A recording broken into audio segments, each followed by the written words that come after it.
Madam नमस्कार आपको धन्यवाद आम लाइव पेज रे आज जोग देले आज जमी आमर टॉपिक रही नमस्कार। कुकुड़ा पालन रे विभिन्न समस्या से विषय आलोचना करने पूर्व आपन टिके आपन परिचय देबे। नमस्कार, मु डॉक्टर लिपिस्मिता सामल, सहकारी प्राध्यापिका, कुक्कुट विज्ञान विभाग, ओडिशा कृषि और वैषयिक विश्वविद्यालय भुवनेश्वर। आज्ञा मैडम जमती मु जानिया चाहिए प्रथमे कुकुड़ा पालन करिया जने चाहूची तार बासगृह निर्माण आउ से बासगृह निर्माण पे कौन कौन आवश्यक आ से बासगृह रो साइज टा केमती रहबा दर केते साइज हेले ही सठिक मात्रा रे कुकुड़ा से भितर रही परिबे। देखो आमर कुकुड़ा घर करिया प्राय लोक आमर जते अच्छे चाषी माने से माने बहुत जन अच्छा घर अगणार कुकुड़ा रखती। तो जदि घर अगना रखा चाहते अति बेसी रे 25 ରୁ 30 ଟି कुकुड़ा चिया रखिपारे। जदि ताठू अधिका कुकुड़ा रखुଛନ୍ତି ताहले तांको घर तैयारी करबा को पड़िबो। आमर कुकुड़ा विभिन्न प्रकार कुकुड़ा अच्छा जमीक आप जानी गोटे है ब्रॉयलर कुकुड़ा बा मांसाल कुकुड़ा। जदि से माने ब्रॉयलर कुकुड़ा रखिया चाहूଛନ୍ତି ताहले आज्ञा तांको गोटे स्क्वायर फुट प्रति ब्रॉयलर कुकुड़ा से हिसाब रे तांको घर तैयारी करबा पड़िबो। जदि से माने ब्रॉयलर कुकुड़ा आज्ञा बा मांसाल कुकुड़ा रखिया चाहूଛନ୍ତି। जदि से माने लेयर बा अंडा दिया कुकुड़ा रखिया चाहूଛନ୍ତି ताहले तांको 2.5 स्क्वायर फुट प्रति कुकुड़ा से हिसाब रे तांको कुकुड़ा घर तैयारी करिवार अछि। तापर आउ केतेर आउ तांको कोन देखिबार अछि ना से जागाटा जेमती उच्चा हेतिबो तार मूल पतनटा उच्च हेतिबो जागाटी सन्तसन्तिया होई नथिबो सुखिला रहउतिबो तार पूर्व पश्चिम हेतिबो उत्तर दक्षिण पटे जाली थिबो जहा फल भल भाबे आलोक वायु चलाचल सुविधा हेई परिबो। तापर जल निष्कासन रो सुविधा थिबो मार्केटिंग रो सुविधा थिबो। तेणु तांको घर तैयारी कला बेले तांको ए सब दृष्टि प्रति तांको सावधानता अवलंबन करिया पड़िबो। तापर विभिन्न बयसर कुकुड़ा केबे भी एका संगे रखिबेनी। आज्ञा ब्याच वाइज कुकुड़ा को अलग अलग घरे रखिबे कारण छोट कुकुड़ा बड़ कुकुड़ा जदि एका संगे मिसिकी रहिले आपण दाना कारण हमर ग्रुप फीडिंग करा जाए एका संगे दाना दिया जाए। जदि एका संगे छोट कुकुड़ा बड़ कुकुड़ा रहिले ताहले बड़ कुकुड़ा माने दाना खाइदेबे छोट कुकुड़ा माने खाइ परिबे नाही। तेणु ताकू विभिन्न बयसर कुकुड़ा केबे मध्ये एका संगे रखिबा उचित नुहे। तेणु आज्ञा ए हिसाब रे तेणु घर तैयारी माने करला बेले से माने ए सब दिग प्रति ध्यान देबे। तापर देखिबे से माने कुकुड़ा चिया आनिया पूର୍ବरु सेड को भल भाबरे विशोधन करिवे। तापर जदि फार्म करूचंती ताहले फार्म रो प्रत्येक घर सामने रे गोटे पाद धुआ कुंड रखिवे जोथिरे से माने विशोधक पानी रखिवे काना एगुडा सब हमर बायो सिक्युरिटी ପାଇଁ ଦରକାର। ତେଣୁ ସେମାନେ ଭଲ ଭାବରେ ସେଡ୍ କୁ ବିଶୋଧନ କରିବା ଦରକାର। ତାପରେ ଚିଆଁ ଆଣିବା ପୂର୍ବରୁ ସେମାନେ ଘର ଭିତରେ ଆମର ଲିଟର आज्ञा ପକାଯାଏ ଯେମିତିକି ଆମର ସେଟା କରତ ଗୁଣ୍ଡ ନଡା ଗୁଣ୍ଡ ହଉ ଚିନାବାଦାମ ଚିନାବାଦାମ ଚୋପା ହଉ ତେଣୁ ସେଗୁଡିକ ମଧ୍ୟ ସେମାନେ 2 ରୁ 3 ଇଞ୍ଚ ପର୍ଯ୍ୟନ୍ତ ବିଛେଇ ଦେବେ ସେଟାକୁ ଲିଟର କହନ୍ତି। ତା ଉପରେ ସେଟା ବେଡିଂ ମେଟେରିଆଲ ଏବଂ ତା ଉପରେ ସେମାନେ କୁକୁଡା ମାନେ ରହନ୍ତି ଆରାମରେ ରହିପାରନ୍ତି ଏବଂ ତାରି ଉପରେ ମଳତ୍ୟାଗ କରନ୍ତି।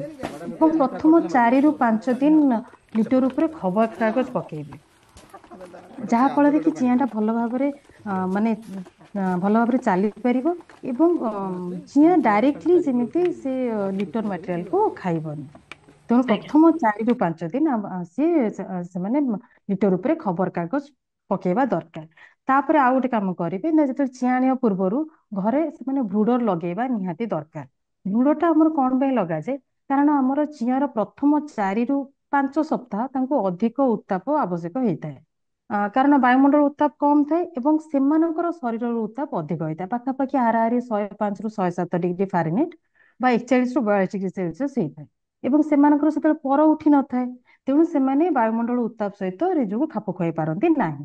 ତେଣୁ ସେଇ आज्ञा ସମୟରେ ଆମର ବ୍ରୁଡର ଲଗେଇବା ନିହାତି ଦରକାର ଏବଂ ସେଇ ବ୍ରୁଡର ରେ ଆମେ ଇଲେକ୍ଟ୍ରିକ ବଲ୍ବ ଲଗେଇ ତାଙ୍କୁ ଆବଶ୍ୟକ ଉତ୍ତାପ ଯୋଗାଇ ଦିଆଯାଏ ଏବଂ ବ୍ରୁଡର ଚାରି ପାଖରେ ଚିଆଁ ଘେରା ବା ଚିକ୍ ଗାର୍ଡ ମଧ୍ୟ ଲଗେଇବା ଦରକାର ଯାହା ଫଳରେ କି ଚିଆଁ ମାନେ ସେ ଯୋଉ ଆଲୋକ ସୋର୍ସ ଆଲୋକରୁ ଯେମିତି ଦୂରକୁ ଇଲେକ୍ଟ୍ରିକ ବଲ୍ବ ଯେତିକି ଏରିଆ ଲାଇଟ ପଡୁଥିବ ଉତ୍ତାପ ତମ ମିଳୁଥିବ ସେଇ ସୋର୍ସରୁ ଯେମିତି ବାହାରକୁ ପଳେଇବେନି ସେଥିପାଇଁ ଚିଆଁ ଘେରା ମଧ୍ୟ କରାଯାଏ। ଏବଂ ଯଦି କେତେ ଲାଇଟ ଦରକାର କହିଲେ ପ୍ରତି ଚିଆଁ ପାଇଁ 2 ୱାଟ ଲାଇଟ ଆବଶ୍ୟକ। ଯଦି ସେମାନେ 50ଟି ଚିଆଁ ରଖୁଛନ୍ତି ତାହେଲେ ଗୋଟିଏ 100 ୱାଟ ର ଇଲେକ୍ଟ୍ରିକ ବଲ୍ବ ଲଗେଇଲେ ତାହା ସଫିସିଏଣ୍ଟ ତାହା ତେଣୁ 50ଟି ଚିଆଁ ପାଇଁ ଗୋଟିଏ 100 ୱାଟର ଇଲେକ୍ଟ୍ରିକ ବଲ୍ବ ଲଗେଇବା ନିହାତି ଜରୁରୀ। ଆଜ୍ଞା ତାପରେ ତାପରେ ଇଲେକ୍ଟ୍ରିକ ବଲ୍ବ ଲଗେଇ ସାରିଲେ ମଧ୍ୟ ସେମାନେ ଜାଣିବା ଦରକାର ଯେ ଚିଆଁ ମାନଙ୍କର ବିହେଭିୟର ବା ବ୍ୟବହାର ମଧ୍ୟ ସେମାନେ ଜାଣିପାରିବେ ଯେ ତାଙ୍କୁ ଟେମ୍ପରେଚର ଟା ଠିକ ଅଛି ନା ନାହିଁ। ଧର ଦେଖିବେ ଚିଆଁ ମାନେ ସବୁ ବଲ୍ ପାଖକୁ ଆସି ଯାଉଛନ୍ତି, ତା ମାନେ ତାଙ୍କୁ ବହୁତ ଥଣ୍ଡା ହଉଛି। ତେଣୁ ତେଣୁ ଆଉ ଗୋଟେ ଏକ୍ସଟ୍ରା ବଲ୍ବ ଲଗେଇବେ। ଯଦି ଦେଖିବେ ସେମାନେ ଇଲେକ୍ଟ୍ରିକ ବଲ୍ବ ପାଖରୁ ସେମାନେ ଦୂରକୁ ପଳେଇ ଯାଉଛନ୍ତି, ତାମାନେ ତାଙ୍କୁ ଗରମ ହଉଛି। ତେଣୁ ସେତେବେଳେ ଗୋଟେ ବଲ୍ବ କମେଇବେ କିମ୍ବା ବଲ୍ବଟିକୁ ଟିକେ ଉପରକୁ ଟେକିଦେବେ କିମ୍ବା ଗୋଟେ ବଲ୍ବ କମ କରିଦେବେ। ତେଣୁ ଚିଆଁ ମାନଙ୍କର ବିହେଭିୟର ମଧ୍ୟ ସେମାନେ ଜାଣିପାରିବେ ଯେ ମାନେ ଚିଆଁକୁ ଠିକ ଟେମ୍ପରେଚର ଅଛି ନା ନାହିଁ। ଆଜ୍ଞା ତେଣୁ ଏଇ ମ୍ୟାଡାମ ହିସାବରେ ସେମାନଙ୍କୁ ନିଆଁ ତିଆରି କରିବା ପୂର୍ବରୁ ଏଇ ସବୁ ଦିଗ ପ୍ରତି ତାଙ୍କୁ ଆଜ୍ଞା ସାବଧାନତା ଆଜ୍ଞା କରିବାକୁ ଆଜ୍ଞା ପଡିବ। ମ୍ୟାଡାମ କୁକୁଡାର ବିଭିନ୍ନ ଆପଣ ଦିଗ ପ୍ରତି ମାନେ ଧ୍ୟାନ ଦେଇକି ଆମକୁ କହିଲେ, କିନ୍ତୁ ମ୍ୟାମ ତାଙ୍କର ଜଳଟା ବି ମୁଖ୍ୟ ଆଉ ଖାଦ୍ୟଟା ବି ମୁଖ୍ୟ। ଜଳଟା ବି ଯୋଉଟା ଦିଆ ହଉଛି ମ୍ୟାଡାମ ସେଇଟା ବି ସଫା ରହିବା ଦରକାର, ଚେଞ୍ଜ ହବା ଦରକାର। ତାର କିଛି ନିୟମ ରହିଛି କି ସେମିତି? ଆମର ଦୂଷିତ ପାଣି ଯୋଗୁ ବିଭିନ୍ନ ପ୍ରକାର ରୋଗ। ଦେଖିବେ ଲୋକମାନେ କଣ କରନ୍ତି, ମୁଁ ବହୁତ ଫିଲ୍ଡ ଭିଜିଟ କରିଛି। ଲୋକମାନେ କଣ କରନ୍ତି ନା ତାଙ୍କ କୁକୁଡା ମାନଙ୍କୁ ବାହାରକୁ ଛାଡି ଦିଅନ୍ତି। ତ ସେମାନେ ବାହାରେ କଣ କରନ୍ତି ନା ବାହାରେ ସେମାନେ ଦୂଷିତ ପାଣି ପିଇକି ହିଁ ବିଭିନ୍ନ ପ୍ରକାର ରୋଗରେ ଆକ୍ରାନ୍ତ ହୁଅନ୍ତି। ତେଣୁ ସେମାନେ କଣ କରିବା କଥା ନା କୁକୁଡା ମାନଙ୍କୁ ବାହାରକୁ ଛାଡନ୍ତୁ କିମ୍ବା ଘରେ ରଖନ୍ତୁ। ଆଜ୍ଞା ପାଣି ପାତ୍ର ରଖିବେ। ସେ ପାଣି ପାତ୍ରରେ ସବୁବେଳେ ସ୍ଵଚ୍ଛ ପାଣି ଦେବେ। ପାଣି ସବୁବେଳେ ଆଭେଲେବଲ ରହିବା ଦରକାର। ଏବଂ ଦେଖିବେ ଯଦି ଖରା ଦିନ ଅଛି ତାହେଲେ ସେ ଯୋଉ ପାଣି କୁଣ୍ଡ ଉପରେ ଆପଣ ଓଦା ଅଖା ବିଛେଇ ପାରିବେ, ଯେମିତି ପାଣି ଟା ଟିକେ ଥଣ୍ଡା ରହିବ। କିମ୍ବା ପାଣିରେ ବରଫ ଦେଇପାରିବେ। ଯଦି ବର୍ତ୍ତମାନ ଶୀତ ଦିନ ଶୀତ ଲାଗୁଛି, ଶୀତ ଥଣ୍ଡା ଅଛି, ତ ନଖ ଉଷୁମ ପାଣି ପିଇବାକୁ ଦେବେ। କିନ୍ତୁ ପାଣିଟା ସବୁବେଳେ ସ୍ଵଚ୍ଛ ଥିବାର ଅଛି ଏବଂ ପାଣି ସବୁବେଳେ ଆଭେଲେବଲ ଥିବାର ଅଛି। ଆଉ ଆଜ୍ଞା ପାଣିଟାକୁ ସବୁବେଳେ ସେମାନେ ଚେଞ୍ଜ ମଧ୍ୟ କରୁଥିବେ। ତେଣୁ ସେ ଯୋଉ ପାଣି କୁଣ୍ଡ ହଉ ବା ସେ ଯୋଉ ପାଇପ ଲାଇନ ହଉ କି ସେ ପାଣି ପାତ୍ର ହଉ, ତାକୁ ମଝିରେ ମଝିରେ ତାକୁ ମଧ୍ୟ ତାକୁ ସଫା କରିବା ଦରକାର। ଆଉ ଆଜ୍ଞା ଯଦି ଖାଦ୍ୟ ଖାଦ୍ୟ ଆଜ୍ଞା କଥା ଯୋଉ କହିଲେ, ଆମର ଖାଦ୍ୟ ପାଇଁ ପ୍ରଥମ 6 ସପ୍ତାହ ତାଙ୍କୁ ଘର ଭିତରେ ହିଁ ଖାଇବା, ତାକୁ ଘର ଭିତରେ ହିଁ ଖାଇବାକୁ ଦେବା ଜରୁରୀ। ଆଜ୍ଞା 6 ସପ୍ତାହ ପରେ ହିଁ ତାକୁ ବାହାରକୁ ଛାଡି ପାରିବେ। ଯୋଉମାନେ ବାହାରକୁ ବ୍ୟାକ୍ୟାର୍ଡ ସିଷ୍ଟମରେ ଯୋଉମାନେ ରଖୁଛନ୍ତି ବାହାରକୁ, 6 ସପ୍ତାହ ପରେ ସେମାନେ ବାହାରକୁ ଛାଡି ପାରିବେ। କିନ୍ତୁ ଯେତେବେଳେ ବାହାରକୁ ଛାଡୁଛନ୍ତି ସେ ଜାଗାଟାକୁ ସେମାନେ ତାର ଜାଲି କିମ୍ବା ମଶାରୀ ଜାଲି ଦ୍ଵାରା ଆବଦ୍ଧ କରିବେ। ତାର ଉପର ଭାଗଟାକୁ ମଧ୍ୟ ଆବଦ୍ଧ କରିବେ, ତା ଚାରି ପାଖଟାକୁ ମଧ୍ୟ ଆବଦ୍ଧ କରିବେ। କାରଣ ଆଜ୍ଞା କଣ ହୁଏ, କାହିଁକିନା ବହୁତ ଜାଗାରେ ମୁଁ ଦେଖିଛି, କୋରାପୁଟରେ ଆମର ଗୋଟେ ପ୍ରୋଜେକ୍ଟ ଚାଲିଥିଲା।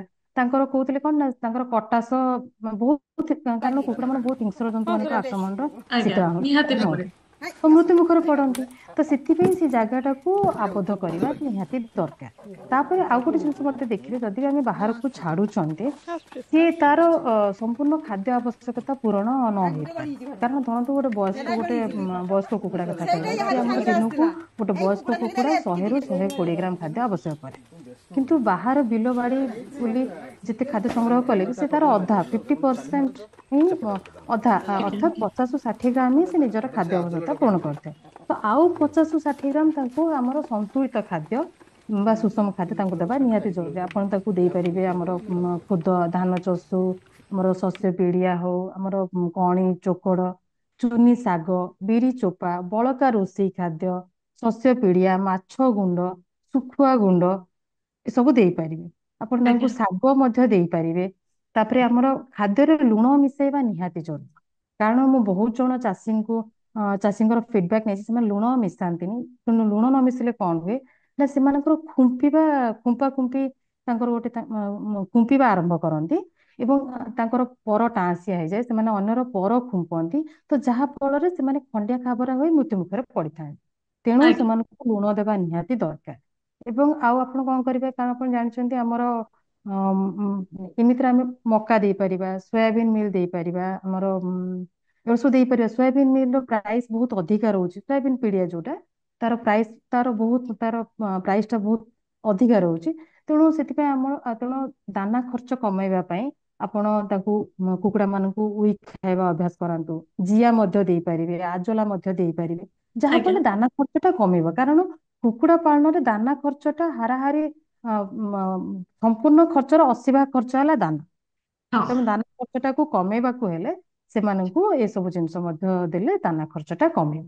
କିନ୍ତୁ ସବୁବେଳେ ଆଜ୍ଞା ଦେଖିବେ ତାକୁ ଆବଶ୍ୟକ ପରିମାଣରେ ତାକୁ ଦାନା ସୁଷମ ଖାଦ୍ୟ ତାକୁ ଦେବା ନିହାତି ଦରକାର।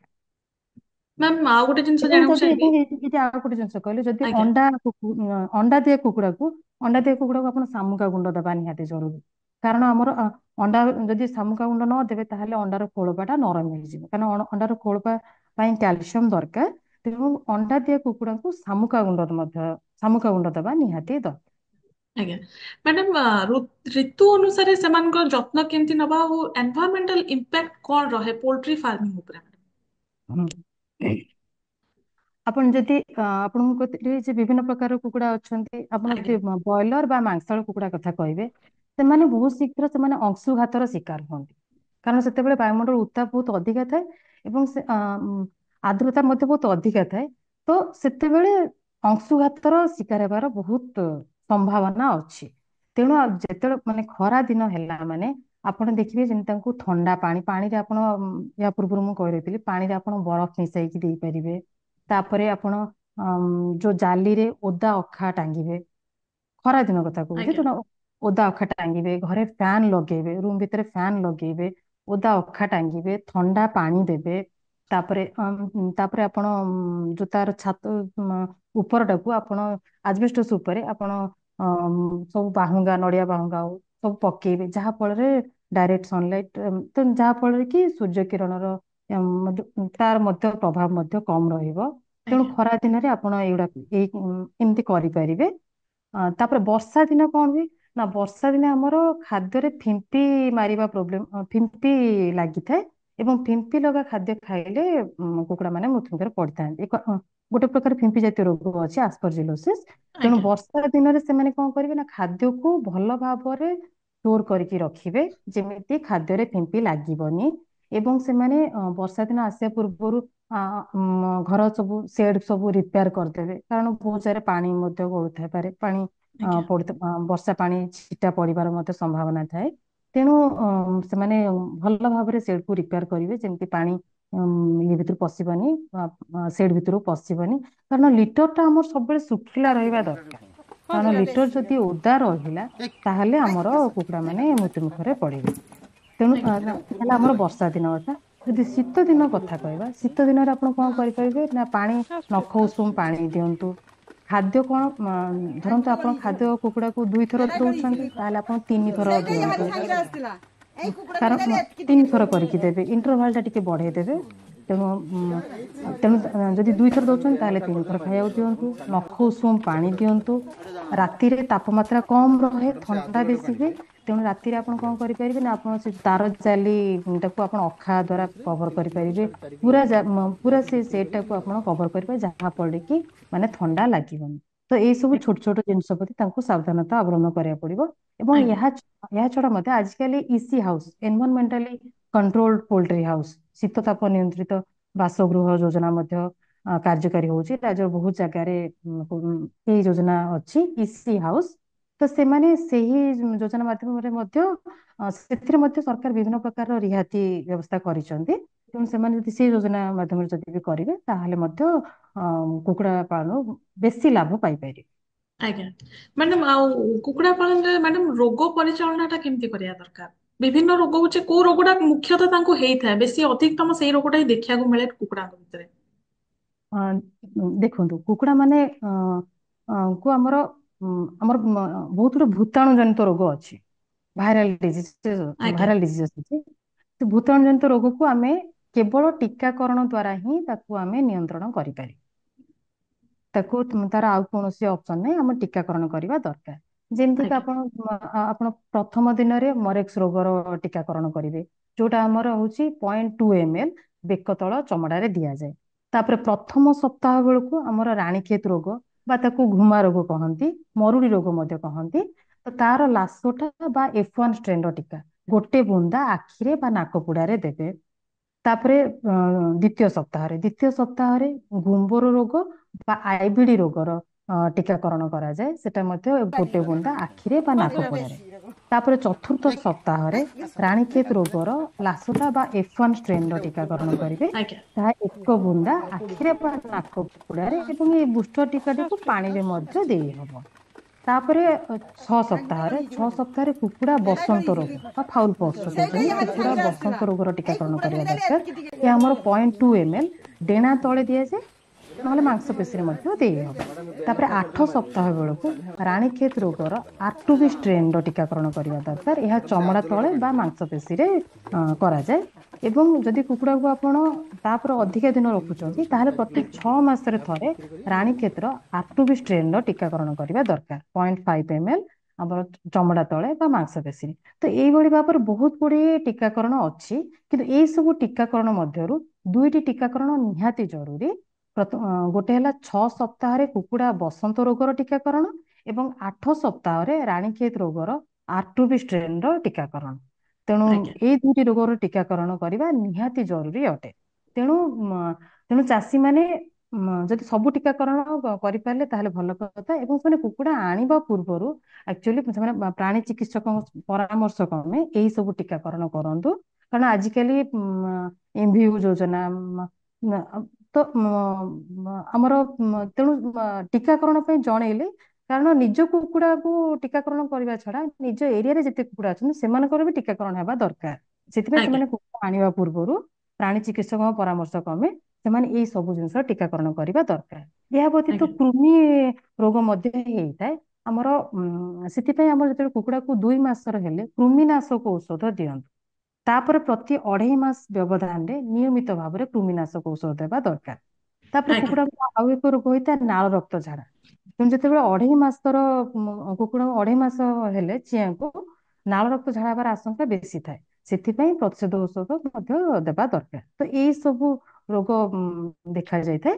ତେଣୁ ଆଉ ଯଦି ଏହା ବ୍ୟତୀତ ଯଦି ଅନ୍ୟ କୌଣସି ରୋଗ ଯଦି ଆପଣ ଲକ୍ଷଣ ଦେଖାଯାଉଛି, ତାହେଲେ ପ୍ରାଣୀ ଚିକିତ୍ସକଙ୍କର ପରାମର୍ଶ କ୍ରମେ ସେମାନେ ତୁରନ୍ତ ଚିକିତ୍ସା କରିବା ଦରକାର। କାରଣ ଆମର ସରକାରୀ ଚିକିତ୍ସାଳୟରେ ବହୁତ ଗୁଡେ ଔଷଧ ମାଗଣାରେ ମିଳୁଛି।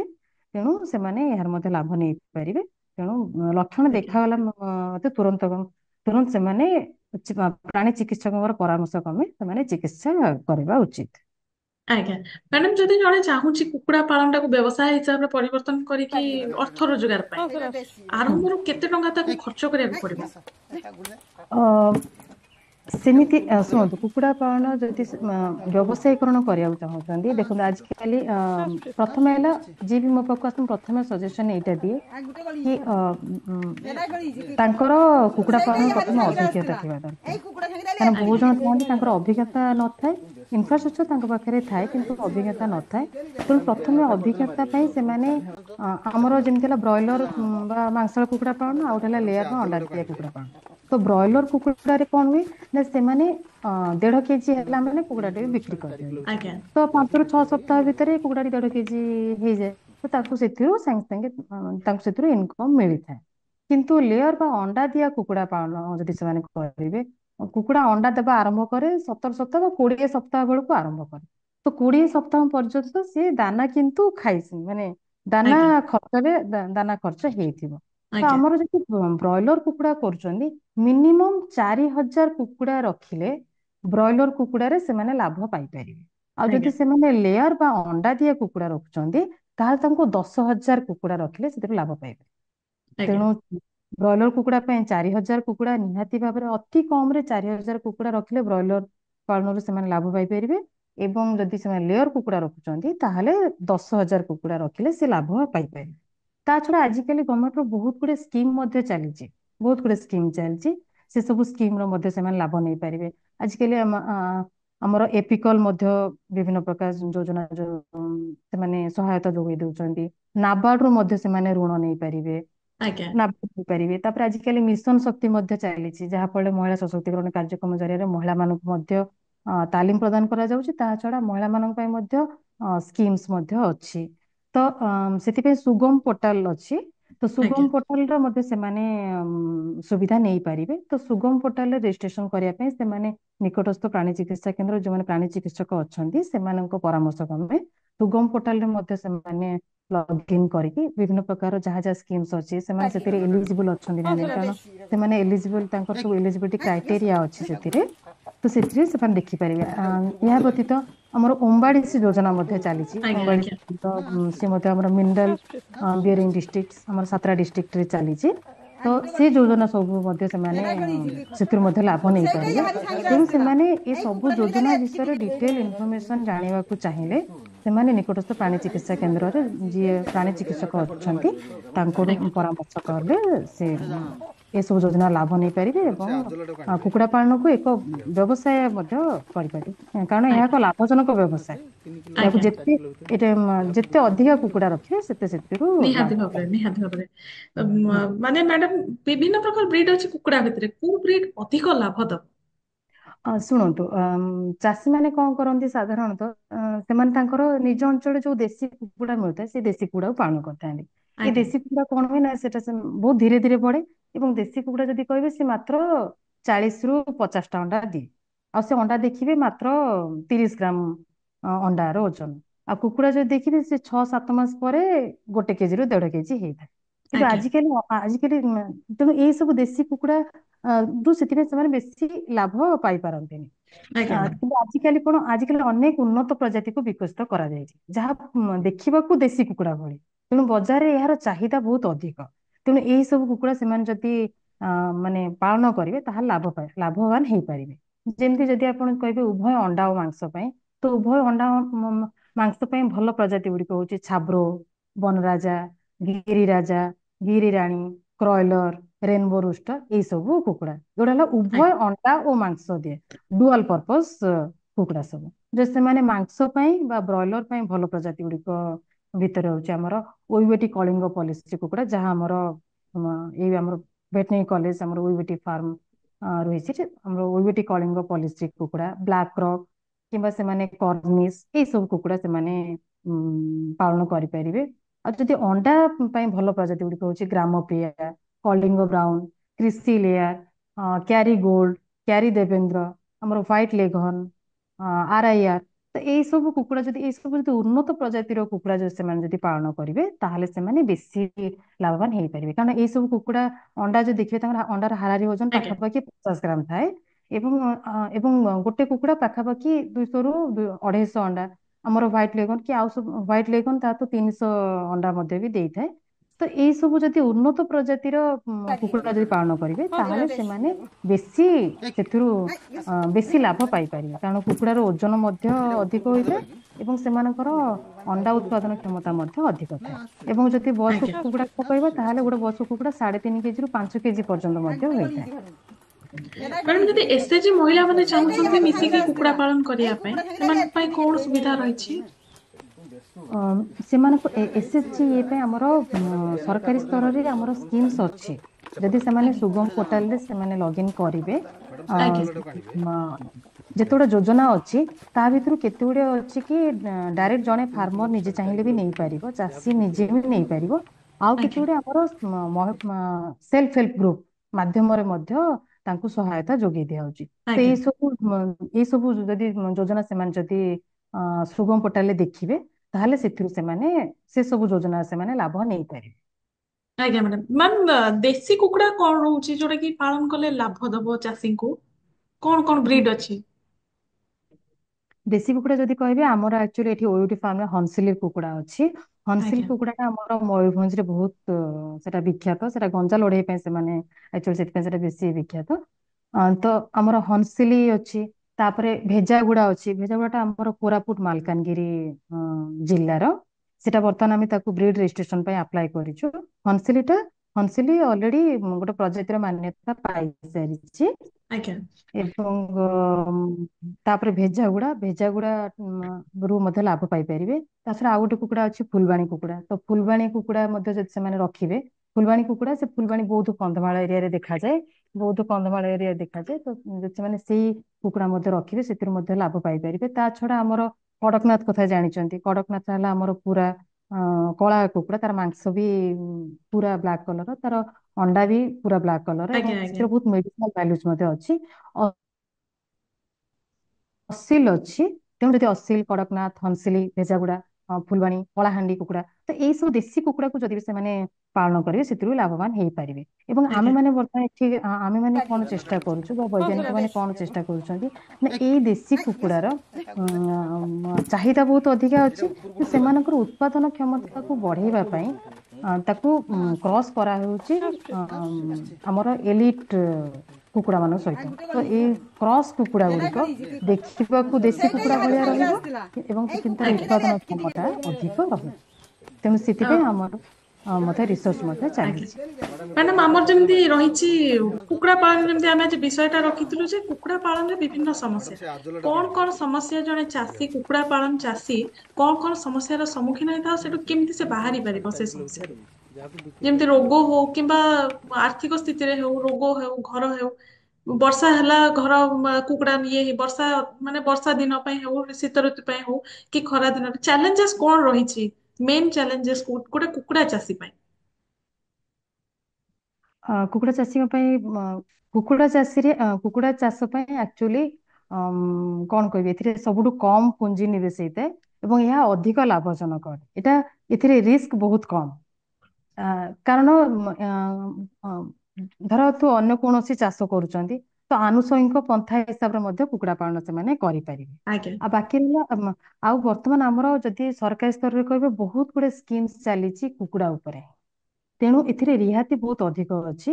ତେଣୁ ସେମାନେ ଯଦି ତାଙ୍କର ଆର୍ଥିକ ସ୍ଥିତି ଭଲ ନାହିଁ, ତଥାପି ସେମାନେ ଏଇ ସବୁ ସରକାରୀ ଯୋଜନା ଦ୍ଵାରା ସେମାନେ କୁକୁଡ଼ା ଚାଷ ସେମାନେ କୁକୁଡ଼ା ପାଳନ କରିପାରିବେ। ତାପରେ ଯାହା ଆପଣ ବିଭିନ୍ନ ଋତୁର ଚ୍ୟାଲେଞ୍ଜେସ୍ କହିଲେ, ତାହା ମୁଁ ଆଜ୍ଞା ଆପଣଙ୍କୁ କହିବି। ତଥାପି ଯେତେବେଳେ ଆମର ଦେଖନ୍ତୁ ଖରା ଦିନରେ, ବର୍ଷା ଦିନରେ, ଶୀତ ଦିନରେ କଣ କଣ ସବୁ ସେମାନେ ଆଜ୍ଞା ଆଜ୍ଞା ପଦକ୍ଷେପ ନେଲେ ଲାଭବାନ ହେଇପାରିବେ, ସେଟା ମୁଁ ଆପଣଙ୍କୁ କହିଛି। ଆଜ୍ଞା ଆଜ୍ଞା ଏହା ବ୍ୟତୀତ ମଧ୍ୟ ସେମାନେ କଣ କରିପାରିବେ ନା, ଏସି ହାଉସ କଥା ମଧ୍ୟ କହିଲି, ଏସି ହାଉସ ରେ ମଧ୍ୟ ସେମାନେ ରଖିପାରିବେ। ଆଉ କଣ ଥାଏ ନା, ଯେତେବେଳେ ସେମାନେ ପ୍ରାୟ ସମସ୍ତେ ରଖୁଛନ୍ତି ବ୍ୟାକୟାର୍ଡ ପୋଲ୍ଟ୍ରି ହିସାବରେ, ଘର ଅଗଣାରେ, ତ ଏଥିରେ ମାନେ ପ୍ରୋବ୍ଲେମ ସେଇଆ ଥାଏ ଯେ କୁକୁଡା ମାନଙ୍କୁ ଯେହେତୁ ବାହାରେ ବୁଲୁଥାନ୍ତି, ଅଧିକାଂଶ ସମୟରେ ହିଂସ୍ର ମାନଙ୍କର ଶିକାର ଆଜ୍ଞା ହୁଅନ୍ତି। ତ ଏଇଟା ତାଙ୍କର ବହୁତ ବଡ ପ୍ରୋବ୍ଲେମ ଥାଏ। ତାପରେ ଦୂଷିତ ପାଣି ପିଇବା ଦ୍ଵାରା ବିଭିନ୍ନ ସହଜରେ ରୋଗାକ୍ରାନ୍ତ ହୁଅନ୍ତି। ତାପରେ ସେମାନେ ବାହାରେ ଅଣ୍ଡା ଦେବା ଦ୍ଵାରା ଅଣ୍ଡା ଗୁଡିକୁ କାଉ, ଚିଲ ପ୍ରଭୃତି ସେ ପକ୍ଷୀ ମାନେ ମଧ୍ୟ ତାଙ୍କୁ ଖାଇଯିବାର, ଅଣ୍ଡା ଗୁଡ଼ିକୁ ଖାଇଯିବାର ସମ୍ଭାବନା ଥାଏ ଏବଂ ସେମାନେ କୁକୁଡାକୁ ମଧ୍ୟ ଆକ୍ରମଣ କରିଥାନ୍ତି। ଏବଂ ବଣବୁଦା ମୂଳରେ ଅଣ୍ଡା ଦେବା ଦ୍ଵାରା ଅଣ୍ଡା ସଂଗ୍ରହରେ ମଧ୍ୟ ଅସୁବିଧା ଥାଏ ଏବଂ ଚୋରିର ଭୟ ମଧ୍ୟ ଥାଏ। ତେଣୁ ଯଦି ବାହାରେ ବ୍ୟାକୟାର୍ଡ ପୋଲ୍ଟ୍ରି, ଘର ଅଗଣାର କୁକୁଡା ପାଳନ କରୁଛନ୍ତି, ତାହେଲେ ଏଇ ସବୁ ଅସୁବିଧା ଥାଏ। ଆଉ ଆମର ଚ୍ୟାଲେଞ୍ଜେସ୍ କଣ ଥାଏ ନା, ଆମର ଦାନା ଖର୍ଚ୍ଚଟା ଯେମିତି ମୁଁ କହିଲି, ମଝିରେ ମଝିରେ ଦେଖିବେ ଆମର ଆଜ୍ଞା ସୋୟାବିନ୍ ମିଲ୍ ପ୍ରାଇସ୍ ହଉ କି ମକାର ପ୍ରାଇସ୍ ହଉ, ପ୍ରାଇସ୍ ଟା ବଢି ଯାଉଛି।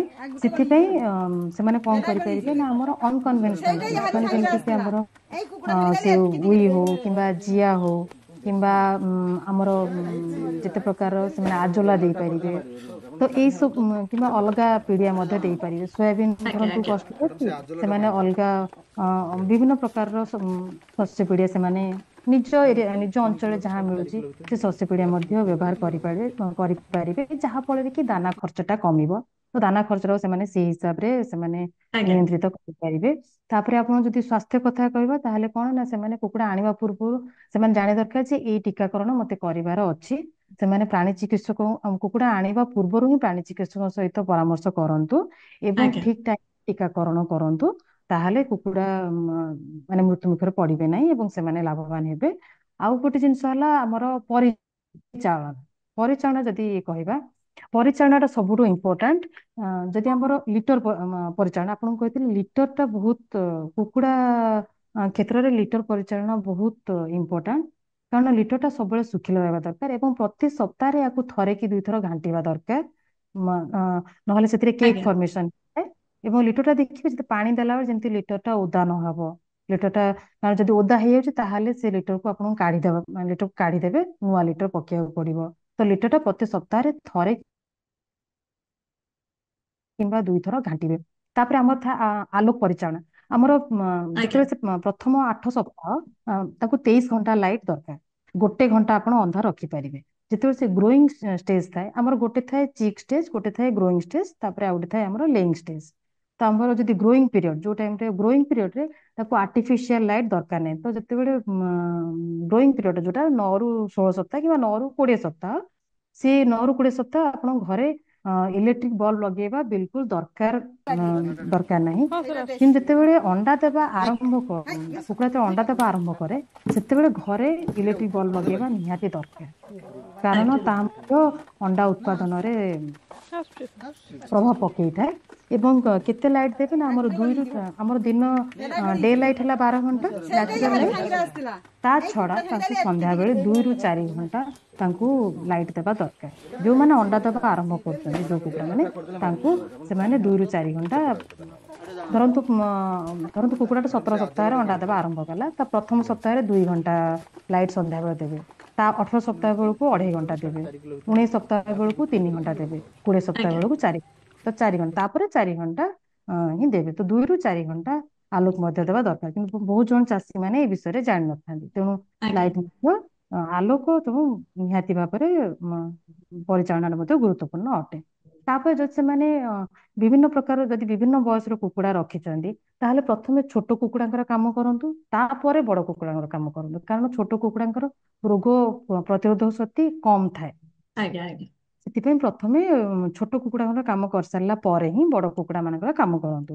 ତାପରେ ଯଦି କିଛି କୁକୁଡା ଧରନ୍ତୁ ରୋଗାକ୍ରାନ୍ତ ଅଛି, ସେ ରୋଗାକ୍ରାନ୍ତ କୁକୁଡାକୁ ଅଲଗା ଘରେ ରଖିବା ଉଚିତ, ନହେଲେ ରୋଗ ବ୍ୟାପିବାର ମଧ୍ୟ ସମ୍ଭାବନା ଥାଏ। ଏବଂ ଆଜ୍ଞା ପ୍ରଥମେ ସୁସ୍ଥ କୁକୁଡାର କାମ କରିସାରିଲା ପରେ ହିଁ ରୋଗାକ୍ରାନ୍ତ କୁକୁଡାଙ୍କର କାମ ଆଜ୍ଞା ଆଜ୍ଞା କରନ୍ତୁ। ଏବଂ ଦେଖିବେ ଯଦି ଫାର୍ମ ଭିତରେ ବଡ ବଡ ଗଛ ଅଛି, ତାହେଲେ ସେଗୁଡେ ବଡ ବଡ ଗଛ ଗୁଡିକ କାଟିଦବା ଉଚିତ। କାରଣ ତାହା ଆଲୋକ ବାୟୁ ଚଳାଚଳରେ ମଧ୍ୟ ଅସୁବିଧା କରିଥାଏ। ତାପରେ ଜାଲି ଗୁଡିକ ଜାଲି ସବୁବେଳେ ସଫା ହେବା ଦରକାର। ନିୟମିତ ବ୍ୟବଧାନରେ ଜାଲି ସଫା ହେବା ଦରକାର। ତାପରେ ଫାର୍ମ ଭିତରକୁ ବାହାର ଲୋକଙ୍କୁ ଛାଡିବା ଉଚିତ ନୁହେଁ। କାରଣ ବାହାର ଲୋକଙ୍କୁ ଛାଡିବା ଦ୍ୱାରା ମଧ୍ୟ ସେଥିରୁ ବିଭିନ୍ନ ପ୍ରକାର ମଧ୍ୟ ରୋଗ ହେବାର ସମ୍ଭାବନା ଆଜ୍ଞା ଅଛି। ଆଜ୍ଞା ଫାର୍ମ ଭିତରକୁ ବିଲକୁଲ ବାହାର ଲୋକଙ୍କୁ ଭିତରକୁ କେବେ ବି ଛାଡିବେ ନାହିଁ। ତେଣୁ ଏଇ ସବୁ ଯଦି ସତର୍କତା ସେମାନେ ଯଦି ଅବଲମ୍ବନ କରିବେ, ତାହେଲେ ନିହାତି ଭାବରେ ସେମାନେ କୁକୁଡା ପାଳନରୁ ଲାଭବାନ ହେଇପାରିବେ। ଏବଂ ଯେତେ ବେଶୀ କୁକୁଡ଼ା ରଖିବେ ସେତେ ବେଶୀ ଲାଭ ପାଇବେ। ଆଜ୍ଞା ଧନ୍ୟବାଦ ମ୍ୟାଡାମ। କୁକୁଡ଼ା ପାଳନରେ ବିଭିନ୍ନ ସମସ୍ୟା, କୁକୁଡ଼ା ପାଳନରେ କଣ କଣ ଜରୁରୀ ଜିନିଷ ଆପଣ ଆମକୁ ଆଜି ଜଣେଇଲେ, ଆଉ ଲାଇଭରେ ଆମ ସହିତ ଯୋଡି ହେଲେ, ଆପଣଙ୍କ ବ୍ୟସ୍ତବହୁଳ ସମୟ ଆମକୁ ଦେଲେ ମ୍ୟାମ୍, ସେଇ ଭିତରୁ ଧନ୍ୟବାଦ ସେଥିପାଇଁ। ଧନ୍ୟବାଦ। ନମସ୍କାର। ଆଜ୍ଞା।